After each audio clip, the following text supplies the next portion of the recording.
Valad. Bem-vindos ao Holograma Histórico, episódio 28, A Torre de Babel e os Anunnaki, o enigma das línguas divididas. Hoje, vamos mergulhar em um dos maiores mistérios da antiguidade. Quem realmente construiu a Torre de Babel?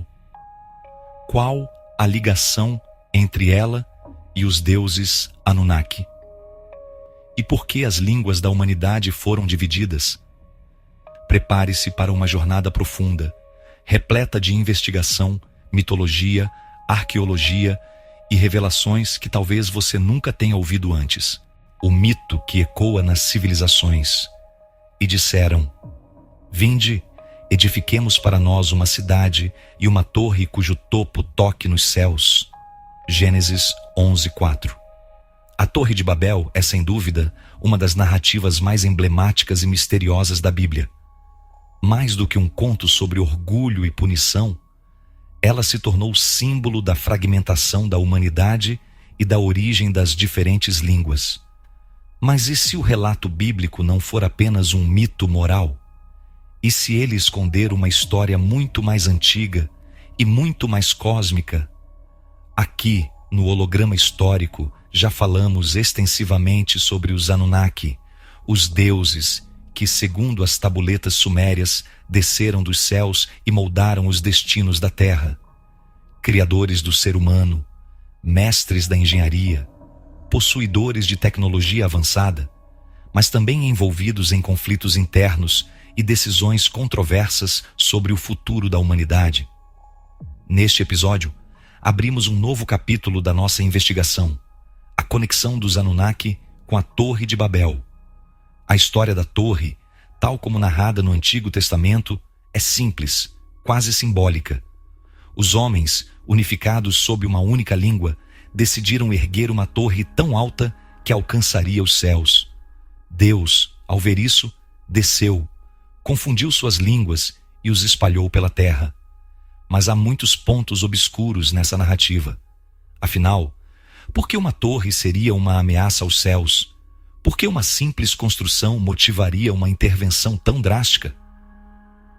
Agora, imagine se trocarmos o termo Deus por Anunnaki. E se, entre os deuses, nem todos concordassem com a destruição da torre? E se aquela torre fosse algo mais do que pedra sobre pedra? Talvez um projeto tecnológico, um reator vibracional, um ponto de contato interdimensional? A Torre de Babel pode ter sido o último esforço humano incentivado por uma facção dos Anunnaki para restabelecer um elo perdido com os deuses que haviam se afastado. Talvez não fosse apenas uma torre, mas uma tentativa de reconstruir um antigo zigurate, os templos em forma de pirâmide escalonada, onde, segundo os próprios sumérios, os Anunnaki desciam dos céus. O que estamos prestes a investigar envolve não apenas a arqueologia da Mesopotâmia, mas também teorias modernas, linguística profunda, mitologia comparada e hipóteses ousadas sobre a verdadeira natureza da torre e de quem a derrubou. Nos próximos capítulos, mergulharemos nas tabuletas de argila da Suméria e da Babilônia. Vamos revisitar os nomes esquecidos dos deuses, cruzar dados linguísticos, identificar possíveis líderes da construção, como Emerkar, que pode ter sido o verdadeiro Nimrod, e entender por que a unificação da humanidade era considerada tão perigosa. Se a Torre de Babel foi um pecado, quem realmente a considerou assim? Prepare-se para uma jornada que vai desafiar o que você pensava saber sobre a história, a linguagem e os próprios céus. As tabuletas sumérias e os registros da Babilônia. Se quisermos entender a verdadeira origem da Torre de Babel, devemos ir além da Bíblia, até mesmo antes dela. Precisamos retornar à primeira civilização conhecida da humanidade, a Suméria. No atual sul do Iraque, entre os rios Tigre e Eufrates, surgiram as cidades-estado de Ur, Uruk, Eridu e Nippur. Lá, há mais de 5.000 anos, os sumérios escreveram em tabuletas de argila sua história, seus mitos e sua cosmologia. E em praticamente todos esses registros, encontramos uma figura constante: os Anunnaki. Segundo os textos sumérios, os Anunnaki eram seres que vieram do céu, literalmente Anunnaki, ou aqueles que do céu à terra vieram. Eles governavam as cidades, decidiam o destino dos humanos e controlavam os elementos. Os reis sumérios se diziam descendentes diretos ou escolhidos desses deuses estelares, mas é em um texto específico, anterior à própria Bíblia, que encontramos um paralelo direto com o mito da Torre de Babel, o poema épico Enmerkar e o Senhor de Arata.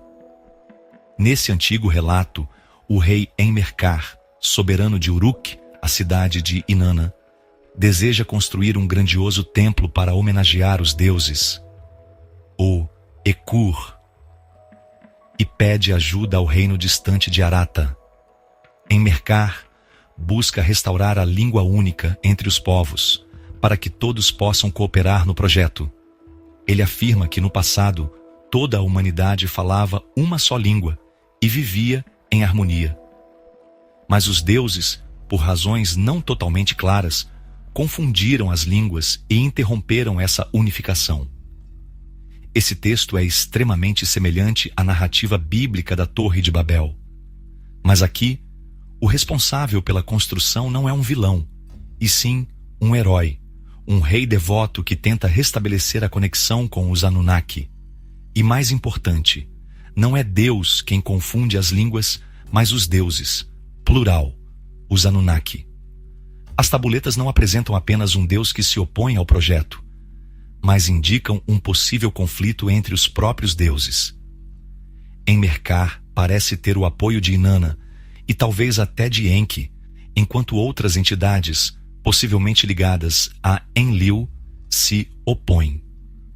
Outro texto sumério, conhecido como a Lenda de Kiengir, afirma explicitamente: naquele tempo não havia serpente, não havia escorpião, não havia leão, não havia cão selvagem, e os povos de todas as terras falavam a mesma língua. Essa era de ouro da linguagem unificada teria sido quebrada quando os deuses decidiram que os humanos estavam se tornando poderosos demais. Avançando alguns séculos, nos deparamos com os registros babilônicos, civilização herdeira da Suméria. Um zigurate colossal chamado Etemenanque foi erguido na cidade da Babilônia. Ele é descrito como a casa-fundamento do céu e da terra. Os arqueólogos acreditam que ele poderia ter sido a inspiração real da Torre de Babel. Textos da época afirmam que o zigurate tinha 7 andares, com mais de 90 metros de altura e 90 metros de largura. Era tão imponente que sua sombra dominava toda a cidade. Mas por que os deuses, ou pelo menos alguns deles, se opuseram à construção dessa torre? Os registros sumérios dão uma pista. Os zigurates não eram apenas templos. Eles eram lugares de comunicação com os deuses. Locais onde, segundo os textos, os Anunnaki desciam dos céus, um portal entre mundos. Se a humanidade, com o auxílio de certas divindades, estivesse tentando restabelecer esse contato, poderia isso ter representado uma ameaça à autoridade dos deuses dominantes? E se alguns Anunnaki quisessem cortar o elo, enquanto outros desejassem restaurá-lo? Esses textos antigos mostram que o mito da Torre de Babel não nasceu no Gênesis. Ele foi herdado e reformulado. A diferença é que, nos relatos mais antigos, os deuses tinham opiniões divididas. A divisão das línguas não foi apenas uma punição, mas uma ação estratégica, talvez até política, para impedir a unificação e o avanço humano. O motivo? Por que construir a torre? Se há algo que a história da Torre de Babel nos ensina, seja em sua forma bíblica ou suméria, é que a humanidade desejava algo mais do que poder. Desejava conexão, não apenas entre si, mas com o céu, com os deuses, com as origens. A narrativa tradicional, no Gênesis, nos diz que os homens queriam fazer para si um nome e que desejavam que o topo da torre tocasse os céus. Essa linguagem pode parecer, à primeira vista, arrogante, mas e se ela refletisse, na verdade, um anseio profundo por reconexão espiritual e cósmica? A torre como reunião dos mundos. Em diversos textos mesopotâmicos, os zigurates não eram apenas símbolos religiosos, eles eram literalmente casas dos deuses. As palavras usadas para descrever esses locais nos dizem muito. Etemenanque, por exemplo, significa casa-fundamento do céu e da terra. Isso é muito mais do que poesia. É uma descrição funcional. Essas torres eram vistas como pontes, portais entre o mundo dos homens e o mundo divino. Seus vários níveis representavam os planetas e as esferas do céu. Em suas partes mais altas, esperava-se que os deuses pudessem pousar, ou, em termos modernos, descer. É aqui que entra a visão alternativa dos Anunnaki.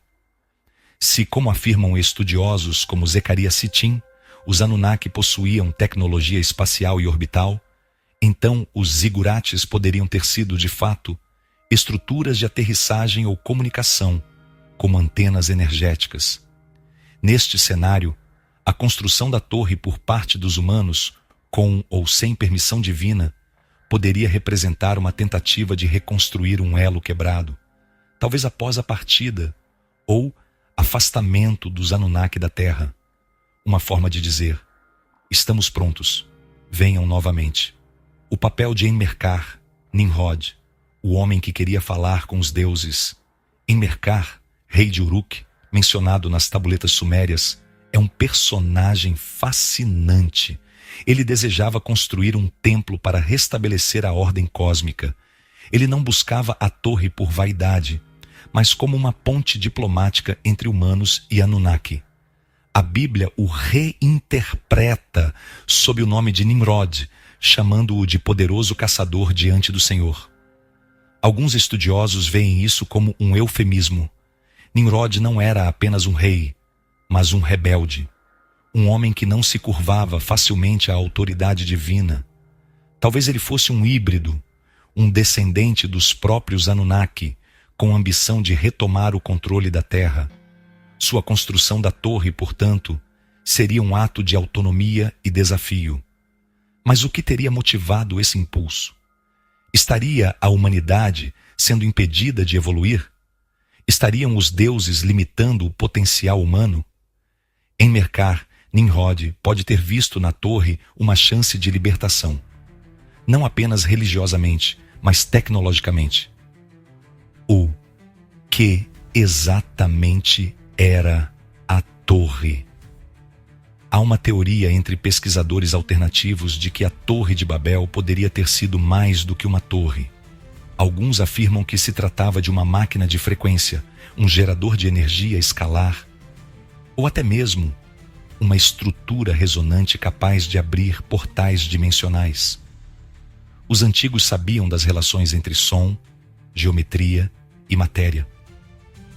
Não é coincidência que os zigurates tinham formas escalonadas que lembram ondas. Em algumas interpretações esotéricas, a torre seria um instrumento de comunicação interplanetária, ou até interdimensional.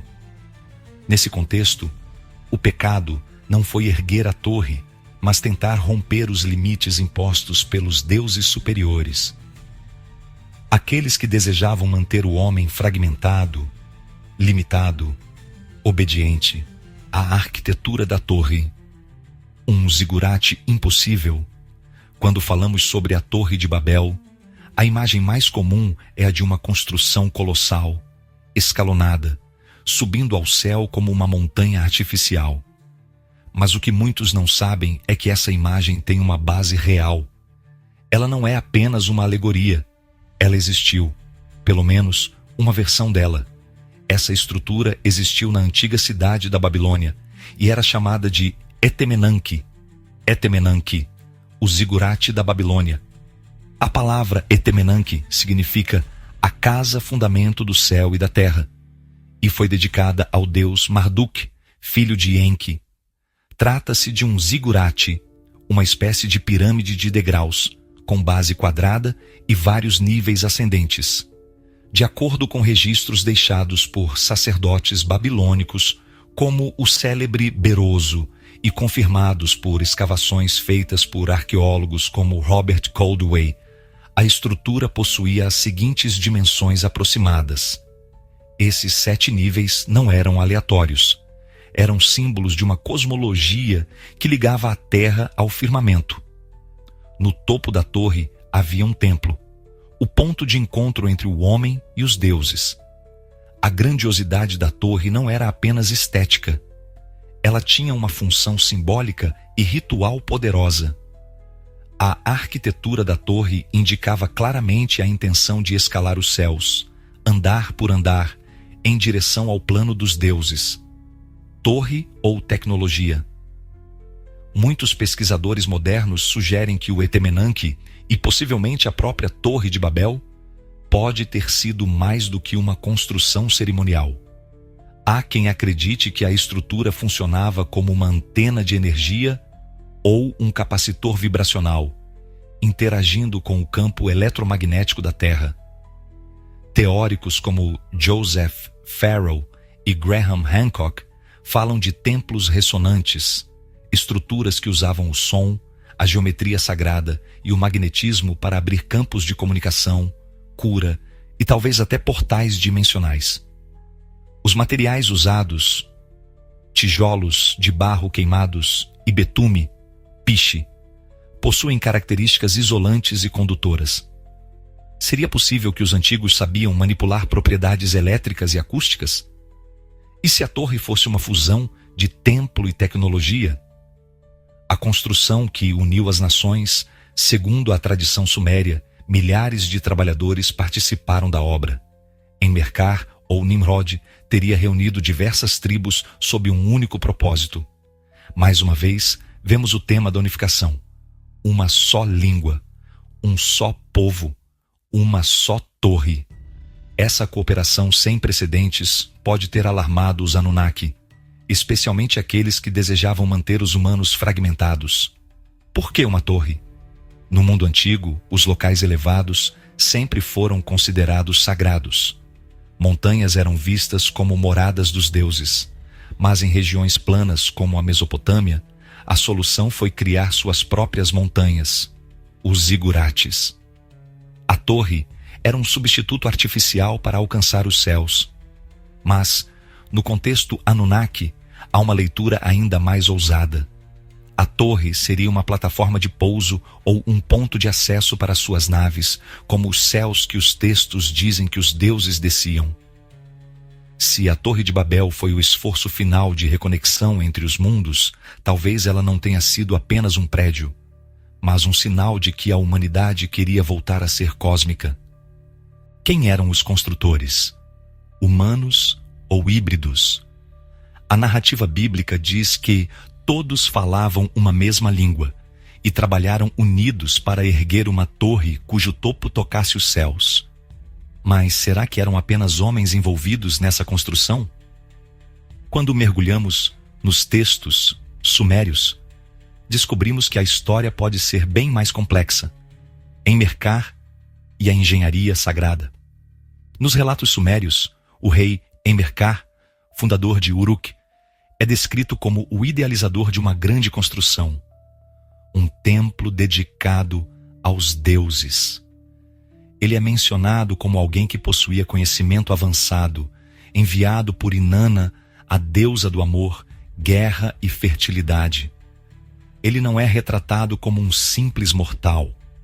Existe uma teoria entre pesquisadores alternativos que aponta Enmerkar como um semideus, ou seja, um híbrido Anunnaki, descendente direto dos deuses que desceram do céu. Esse conceito de híbridos aparece em diversas culturas. Os Nefilim da Bíblia, os filhos de Anu na tradição suméria, os reis divinos egípcios e até os filhos dos deuses nas culturas maia e hindu. Esses seres tinham capacidades superiores, tanto físicas quanto intelectuais. Eles eram, de certa forma, os engenheiros naturais da época. É possível que Enmerkar Nimrod tenha liderado um corpo técnico composto de outros híbridos e humanos, em um esforço coordenado de arquitetura sagrada, ou talvez tecnológica, mão de obra humana e domínio Anunnaki. Os textos sumérios, como a epopeia de Atrahasis, revelam que os humanos foram criados para trabalhar pelos deuses. Essa narrativa nos mostra os Anunnaki exaustos com o próprio esforço de mineração e construção, decidindo criar uma raça servil, o ser humano. Portanto, se a Torre de Babel foi um esforço grandioso, nada mais lógico que os trabalhadores fossem humanos sob ordens diretas dos Anunnaki ou de seus intermediários híbridos. Esses trabalhadores, embora numerosos, não tinham o conhecimento arquitetônico. Sua força era bruta. O conhecimento vinha de cima, dos deuses, dos reis sacerdotes, dos engenheiros divinos. O papel dos Apkallu, os sábios imortais. Outro elemento fascinante é a menção frequente dos Apkallu nos textos babilônicos. Esses sábios antigos eram descritos como seres semidivinos enviados pelos deuses para transmitir sabedoria à humanidade. Tinham aparência humana misturada com traços peixes ou aves, seres híbridos. Estudiosos alternativos propõem que esses Apkallu tenham sido os verdadeiros mestres construtores da torre. Eles conheciam os segredos da geometria sagrada, da matemática astronômica e da manipulação energética. E foram eles que orientaram a construção dos grandes zigurates, inclusive a própria Etemenanque, possível base da Torre de Babel, a unificação que alarmou os deuses. Com uma língua só, sob a liderança de um semideus, com a assistência dos Apkallu e talvez até a bênção de Enki ou Inanna, a humanidade avançava velozmente. Estava construindo algo que não era apenas simbólico, era funcional. A torre crescia. Os rituais eram realizados em seus níveis, os céus cada vez mais próximos. Talvez sinais estivessem sendo enviados. Talvez portais estivessem sendo tentados. E é aqui que os deuses superiores perceberam o risco. Eles haviam criado o ser humano para servir, não para ascender. A construção da torre não era apenas uma rebeldia arquitetônica, era uma ameaça ao controle cósmico. Enlil, o deus da ordem e a rebelião. Para entender por que a Torre de Babel foi destruída, é preciso entender quem realmente desejava impedir sua conclusão. Entre todos os Anunnaki, um nome se destaca quando o assunto é controle e oposição ao progresso humano. Enlil, o comandante dos céus. Na mitologia suméria, Enlil era o filho primogênito de Anu, o rei do céu. Ele foi colocado como administrador da terra após a chegada dos Anunnaki, enquanto seu meio-irmão Enki assumiu as operações de engenharia genética e infraestrutura. Enlil era o deus da lei, da hierarquia e da autoridade. Era temido, distante e muitas vezes retratado como impiedoso, o mesmo que ordenou o dilúvio para exterminar a humanidade, quando os humanos se tornaram barulhentos demais. Por esse motivo, muitos estudiosos do tema Anunnaki o consideram o símbolo do Deus vingativo do Antigo Testamento. E essa característica o colocaria diretamente contra qualquer movimento de autonomia humana, como a construção da Torre de Babel, o medo da unificação. Quando a torre começou a se erguer e os povos trabalhavam juntos sob uma mesma língua, Enlil viu mais do que uma obra. Ele viu um movimento de rebelião organizada. Se a torre fosse completada, os humanos poderiam recuperar o contato com os Anunnaki que haviam partido. Talvez Enki, talvez Ninhursag, talvez Marduk, todos eles figuras com tendências mais pró-humanidade. A unificação das línguas e a centralização política e espiritual sob um único líder, como Enmerkar, Nimrod, era uma ameaça ao sistema de dominação planetária que Enlil havia imposto após o dilúvio. A torre, então, precisava cair. O Conselho dos Deuses, divisão interna. As tabuletas sumérias indicam que decisões como o dilúvio ou punições severas não eram tomadas por um único Deus, mas por um conselho. Enlil frequentemente se aliava a outros deuses conservadores, como Ninurta ou Nanar, para impor suas vontades. Já Enki, Marduk e Inanna apareciam como vozes dissonantes, às vezes até em conflito direto com Enlil. Nesse cenário, é possível que a decisão de sabotar a torre tenha sido feita em uma reunião do conselho, onde Enlil pressionou os demais com medo de que os humanos voltassem ao céu por conta própria. Um motivo que ecoa na Bíblia. Agora, observe a frase registrada no Gênesis 11, de 6, 7. E o Senhor disse: Eis que o povo é um, e todos têm uma mesma linguagem. E isto é o que começam a fazer. Agora, nada do que intentarem será impossível para eles. Vinde, desçamos e confundamos ali a sua linguagem, para que não entendam a fala um do outro. A pluralidade do verbo desçamos é notável. Quem desceu com Deus? Quem formava esse conselho?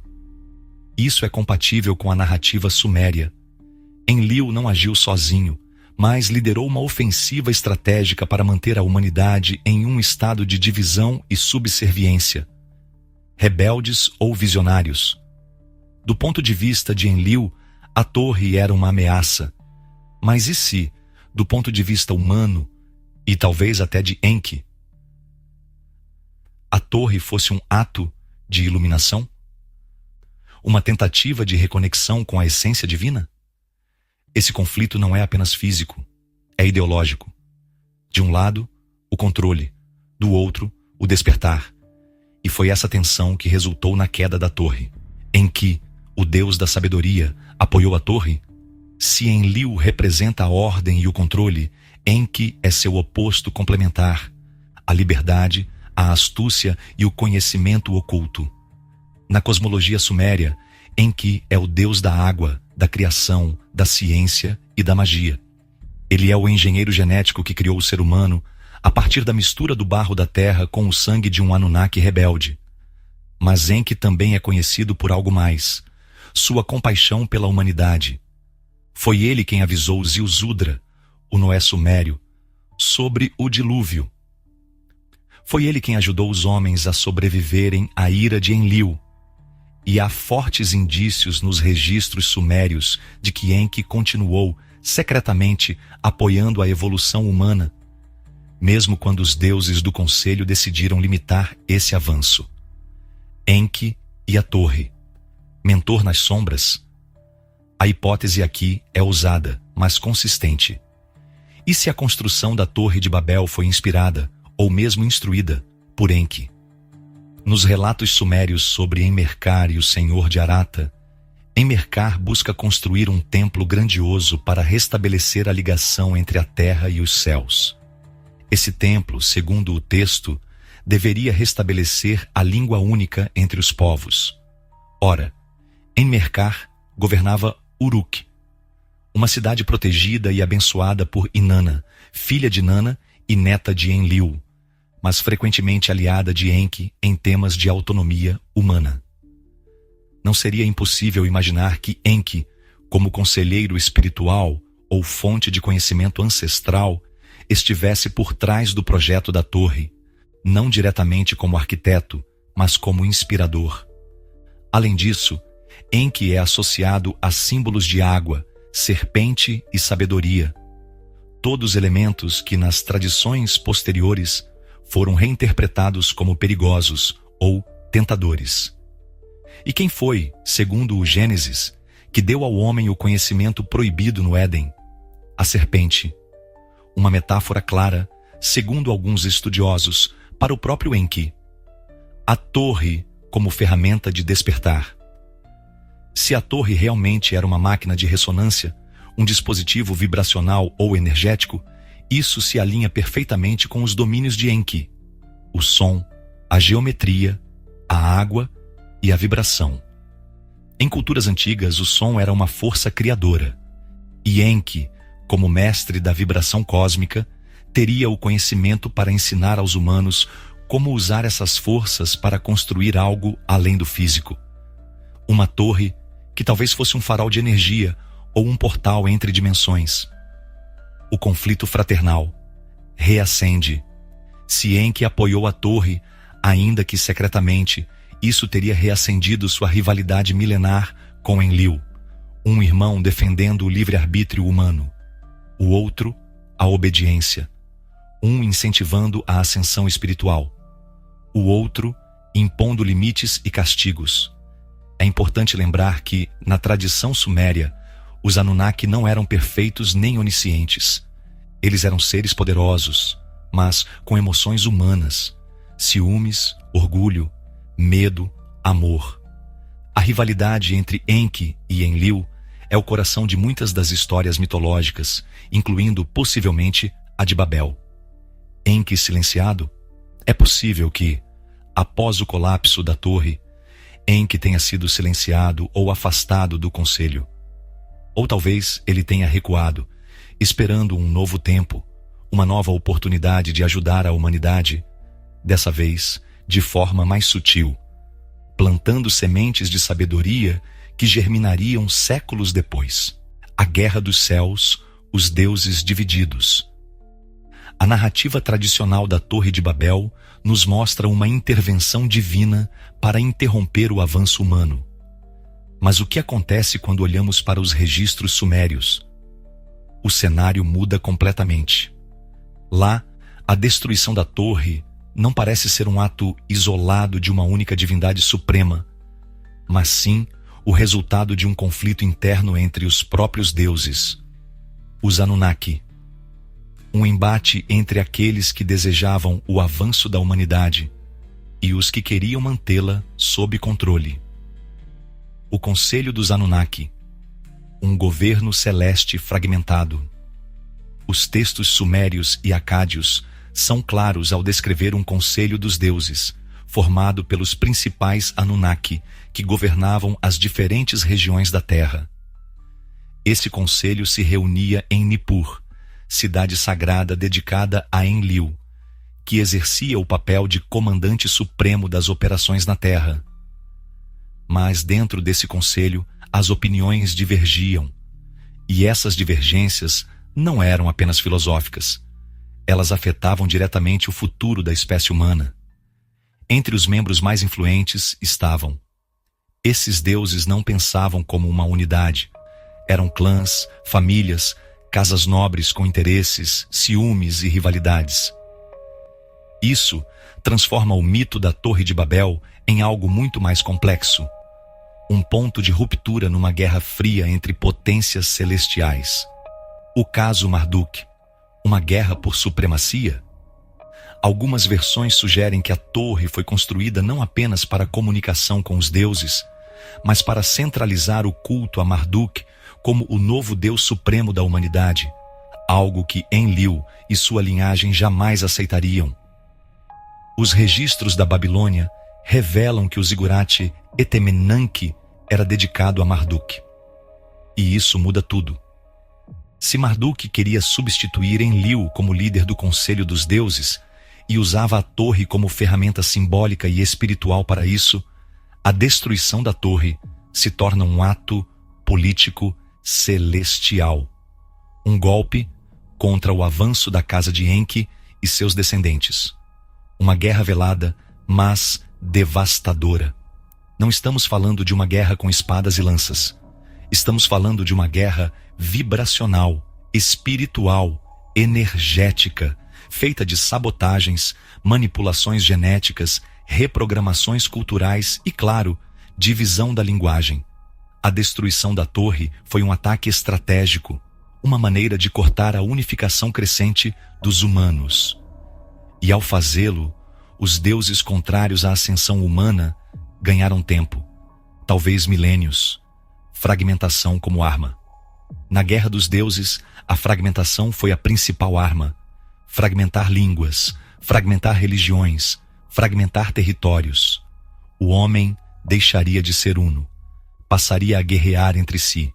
Incapaz de subir, ficaria preso à terra, dividido, controlável. O Gênesis diz que o Senhor desceu e confundiu as línguas.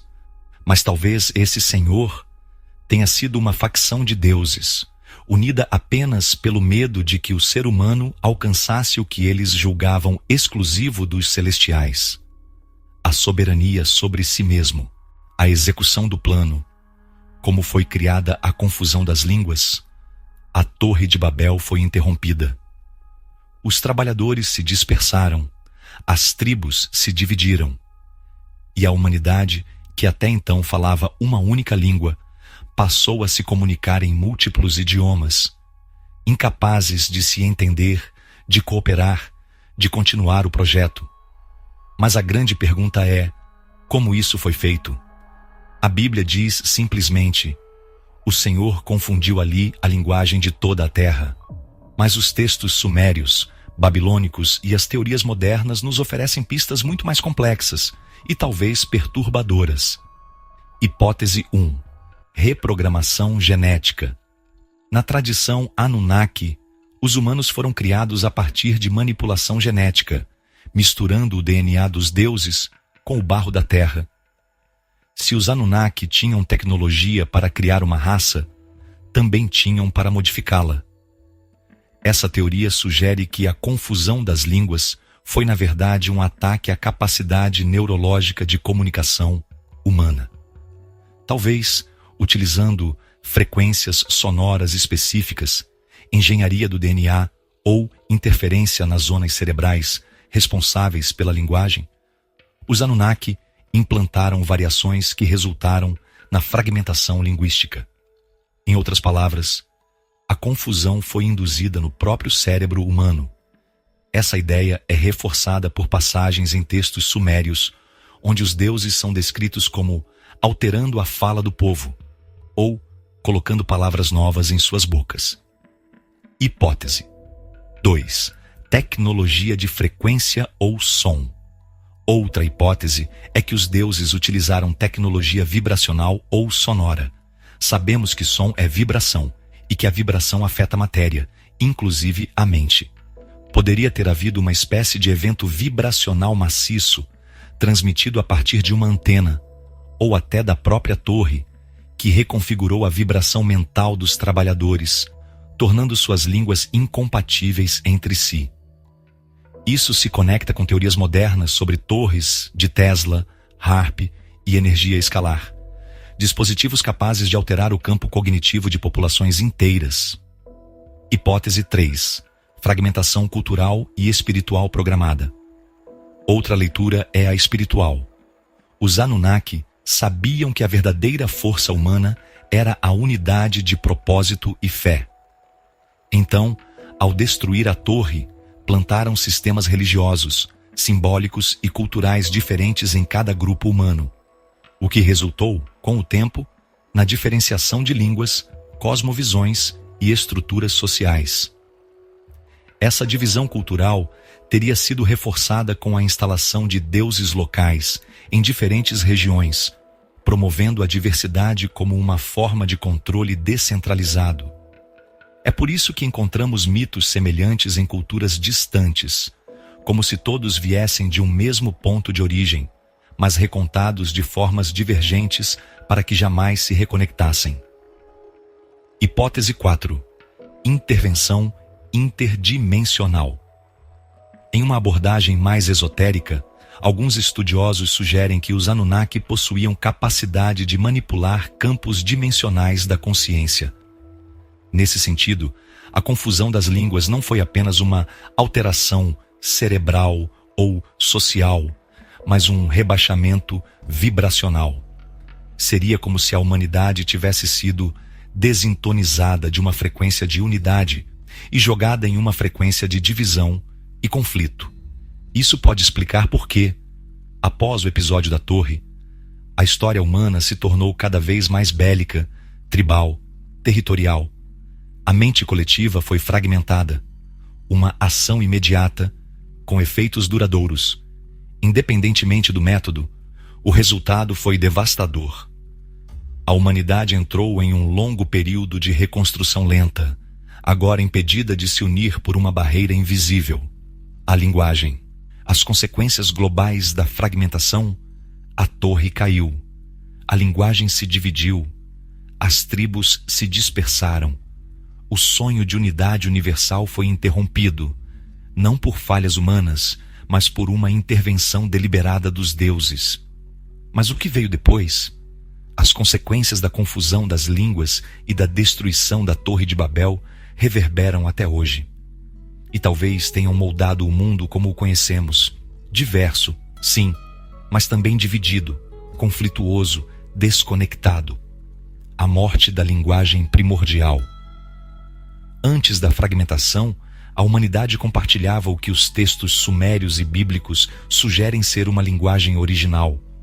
Uma língua-mãe que permitia comunicação direta, rápida, talvez até simbiótica. Essa língua não era apenas utilitária, era sagrada, ligada ao som, à vibração, à criação. Em várias tradições antigas, o som é o instrumento da criação. No princípio era o verbo, Enki criou formas com palavras de poder. Os egípcios falavam do som de Ptah. Os hindus reverenciam o Om. Quando os Anunnaki romperam essa conexão, não apenas separaram povos, eles cortaram o acesso a um campo linguístico universal, talvez uma forma mais pura de comunicação entre humanos e deuses. A multiplicação das línguas trouxe complexidade, mas também isolamento. O nascimento das nações, das religiões e da guerra. Com línguas separadas, vieram as culturas separadas. Cada grupo reinterpretou os deuses à sua maneira. Os nomes mudaram. Enlil virou El, depois Yahweh. Enki virou Ea, depois Oanes. Marduk virou Merodach, Baal e até Mitra. Inanna virou Ishtar, depois Astarte, Vênus e Afrodite. Essa regionalização do divino fragmentou a espiritualidade humana. O que antes era um panteão global, agora era uma colcha de retalhos de mitologias locais, cada uma defendendo sua versão da verdade e muitas vezes entrando em conflito com as outras. As guerras religiosas podem ter começado aqui. A torre caiu, e com ela, a unidade, a perda da memória Anunnaki. Com o tempo, a lembrança dos Anunnaki se diluiu. Eles deixaram de ser deuses entre nós para se tornarem mitos, lendas, personagens obscuros de textos esquecidos. A fragmentação das línguas ajudou a apagar a memória coletiva da origem comum. Cada povo criou seu próprio mito da criação, sua própria versão do dilúvio, seu próprio Deus Supremo. Mas, nas entrelinhas, os mesmos padrões surgem, as mesmas histórias ecoam, com nomes diferentes. A torre caiu, mas a memória não foi totalmente perdida. Ela foi escondida sob camadas de linguagem, esperando ser redescoberta. O enfraquecimento do projeto humano. A humanidade dividida perdeu sua capacidade de avançar como um corpo unificado. Cidades-estados passaram a guerrear. Impérios surgiram e caíram. A tecnologia avançou, mas sempre em ciclos quebrados, reinventando a roda em diferentes cantos do mundo. A torre era mais que uma construção. Ela era um símbolo de união, conhecimento e transcendência. Sua queda instaurou milênios de esquecimento e fragmentação espiritual. Mas nem tudo foi perdido. Curiosamente, mesmo após a divisão, a essência da torre sobreviveu. Em pirâmides, em zigurates, em obeliscos, em torres de oração. A humanidade, mesmo inconscientemente, continuou tentando reconstruir Babel. Em pedra, em palavra, em intenção. É como se um eco antigo ainda vibrasse dentro de nós. Como se algo nos empurrasse, geração após geração, a tentar voltar ao que um dia fomos, um povo, uma língua, uma conexão com as estrelas. Nimrod, herói ou vilão? E Cuxi gerou a Nimrod. Este começou a ser poderoso na terra. Ele foi poderoso caçador diante do Senhor. Por isso se diz, como Nimrod, poderoso caçador diante do Senhor. Gênesis 10, 8, 9. Com poucas linhas no Antigo Testamento, Nimrod se tornou um dos nomes mais carregados de mistério da Bíblia. Identificado como fundador de Babel e principal figura por trás da construção da torre, sua imagem é frequentemente associada à arrogância, rebelião e até blasfêmia. Mas, e se essa imagem estiver deturpada? E se Nimrod não foi o vilão da história, mas sim o herói silenciado, o homem que tentou libertar a humanidade do jugo dos deuses? Nimrod é Enmerkar. A chave para decifrar essa figura talvez esteja nas tabuletas sumérias. Lá, encontramos a história de um rei chamado Enmerkar, governante da cidade de Uruk, que os paralelos são impressionantes. Diversos estudiosos alternativos e linguistas sugerem que Nimrod e Enmerkar são o mesmo personagem histórico, recontado sob óticas diferentes, a bíblica e a mesopotâmica. Enquanto a Bíblia o chama de poderoso caçador diante do Senhor, os textos sumérios o descrevem como um rei sacerdote, com atributos sobre-humanos e elo direto com os deuses. Caçador ou desafiador. O título, caçador diante do Senhor, é ambíguo. Em hebraico, pode significar tanto à vista de Deus, quanto em oposição a Deus. Isso gera uma leitura dual. O último rei antediluviano. Outra teoria usada propõe que Nimrod não era um simples homem, mas um descendente direto dos Anunnaki, um Néfilim ou semideus. Seu poder, carisma e ambição poderiam ser traços herdados de uma linhagem celestial. Essa hipótese explicaria por que ele tinha conhecimento suficiente para arquitetar uma estrutura como a torre, e por que os deuses o consideravam uma ameaça real. Talvez ele soube demais, ou subiu demais. A reescrita da história. Se Nimrod era mesmo um herói, por que foi demonizado? A resposta pode estar na reescrita teológica da história.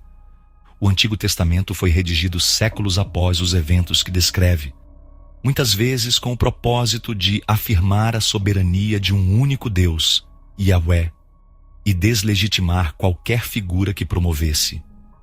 Nimrod era tudo isso. Ele era a ponte direta entre o humano e o divino.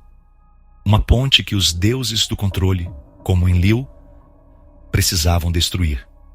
Nimrod, hoje, um símbolo invertido, a figura de Nimrod foi reutilizada por diversas tradições ocultistas, gnósticas e esotéricas.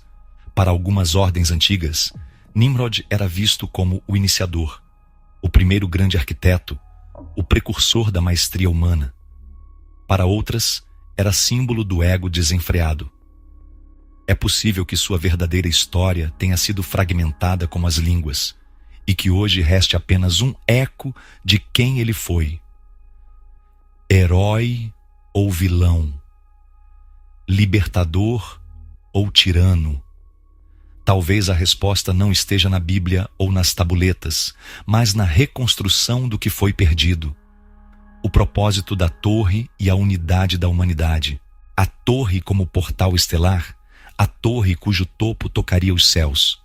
Uma frase que, lida com olhos modernos, pode ser apenas metáfora, ou uma pista literal. E se a Torre de Babel foi mais do que um monumento religioso ou político? E se seu verdadeiro propósito era reabrir uma rota perdida? Um corredor celestial entre a Terra e as origens estelares dos Anunnaki? A cosmologia da escada celestial. Na antiguidade, os povos não faziam distinção entre ciência e espiritualidade. Para eles, o céu era acessível, mas não com asas, e sim com estrutura, vibração, som e intenção. Os zigurates, com seus andares sobrepostos, representavam as esferas celestes, cada andar simbolizando um planeta ou uma dimensão. No topo, o espaço sagrado, o templo, onde os deuses podiam descer. Os babilônios e sumérios acreditavam em portas do céu, Abzu, Duku, Duranque, palavras que significavam literalmente o lugar onde céu e terra se conectam. Essas não são metáforas poéticas.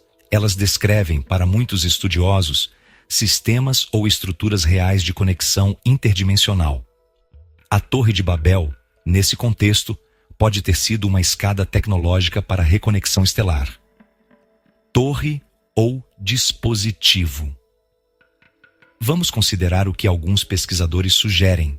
Segundo teorias de autores como Zecharia Sitchin e Joseph Farrell, os antigos zigurates podem ter funcionado como transmissores ou receptores eletromagnéticos.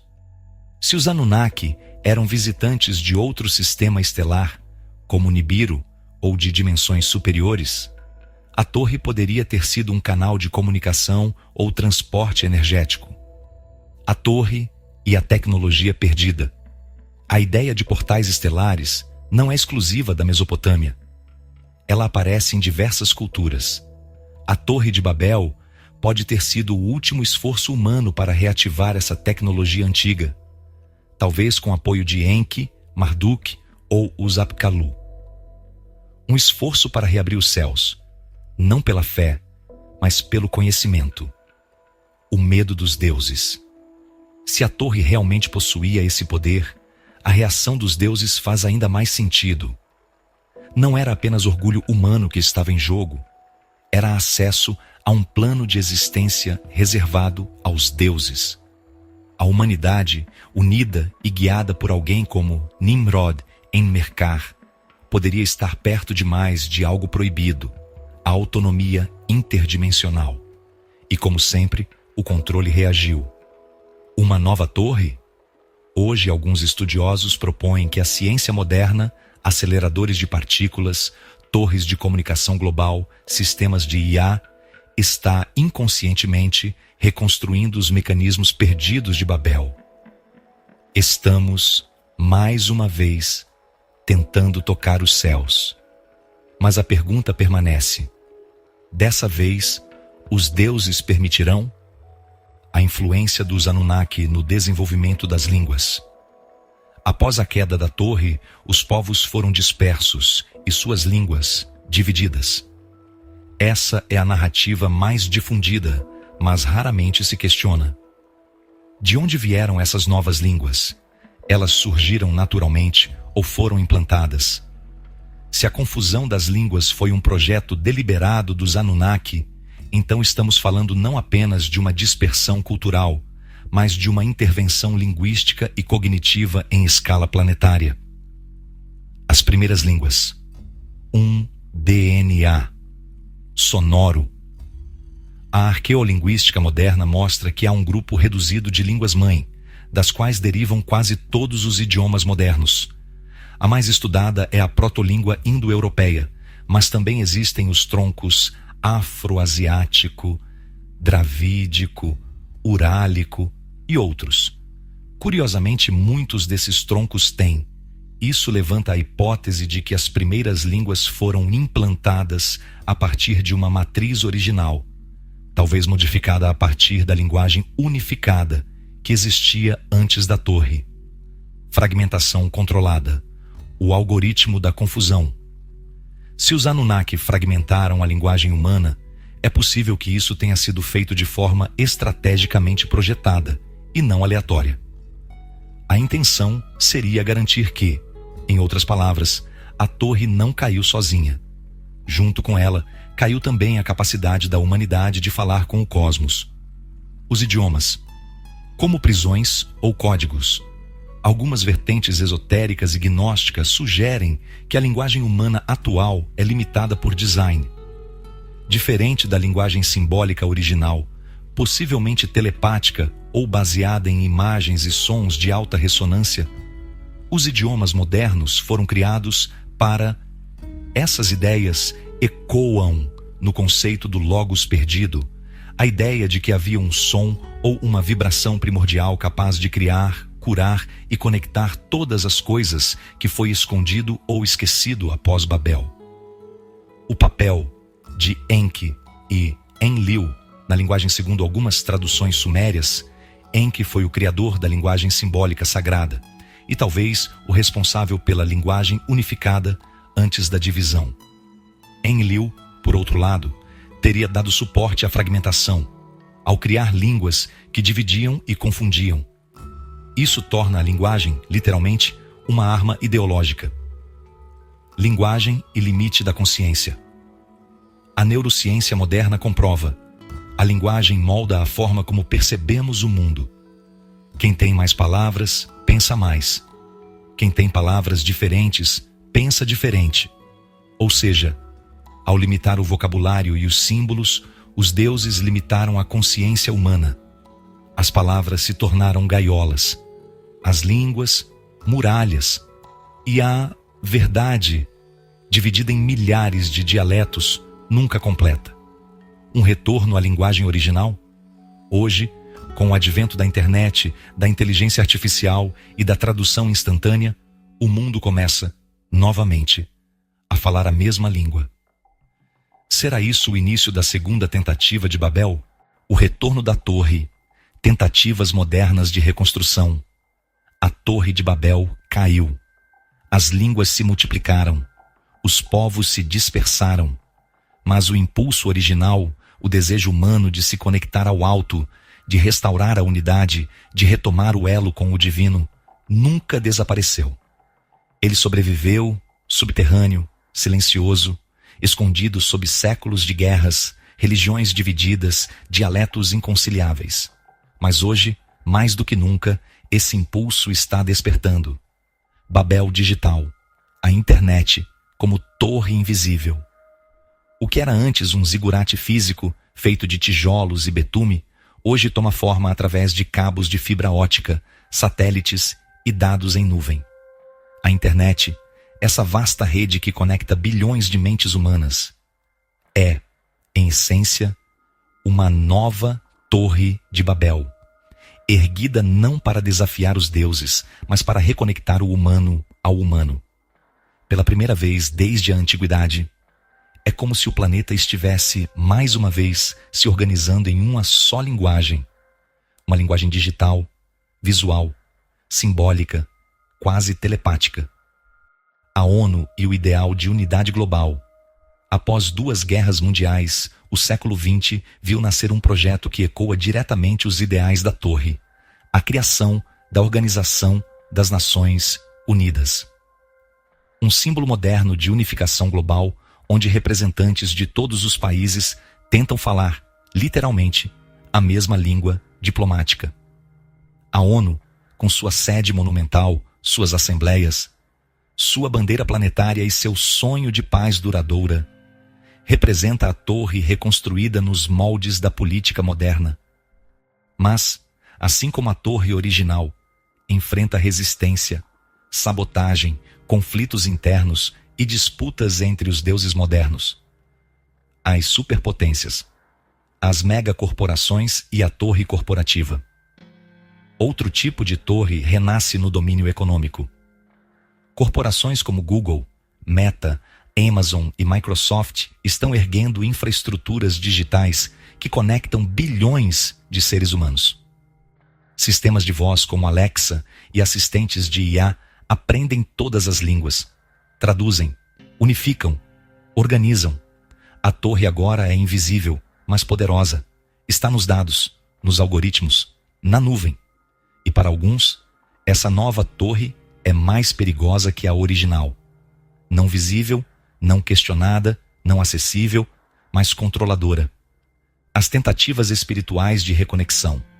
Além da política e da tecnologia, há também o despertar espiritual coletivo. Movimentos interreligiosos, tradições esotéricas e até correntes gnósticas modernas falam da necessidade de reunificar o homem dividido. Temos buscadores em todos os continentes tentando decifrar o enigma de Babel, estudar o sumério, reconectar símbolos perdidos, resgatar a linguagem original, seja ela feita de palavras, números, imagens ou vibrações. É como se a humanidade, de forma coletiva e inconsciente, estivesse tentando reconstruir, a torre por dentro. O medo do retorno. Mas será que os deuses antigos, os Anunnaki, estão observando? E se a torre não for apenas um símbolo? E se, ao nos reaproximarmos da linguagem única, da verdade ancestral e da unidade planetária, voltarmos a tocar os céus, estariam os velhos controladores prontos para intervir novamente? Ou alguns deles estariam agora nos ajudando por dentro, incentivando essa reconexão? A torre nunca caiu, ela vive em nós. A Torre de Babel foi derrubada. As línguas foram confundidas. A humanidade foi espalhada pelos 4 cantos da terra. Essa é a história que conhecemos. Ou melhor, a que nos foi contada. Mas e se essa não for toda a verdade? E se a torre nunca foi apenas uma edificação de pedra e betume? E se ela for um reflexo do espírito humano, da nossa vontade eterna de subir, de conectar, de compreender o divino e de nos compreender como espécie? Porque a verdade é que a torre vive. Vive em nossos sonhos. Vive em nossa tecnologia. Vive no idioma universal do amor, da arte, da música, da ciência, da curiosidade. Vive cada vez que alguém questiona o mundo em que vive e se pergunta: e se houver mais? A torre, como arquétipo interior Jung, falava de arquétipos, formas universais que habitam o inconsciente coletivo da humanidade. A Torre de Babel pode ser entendida como um desses arquétipos universais.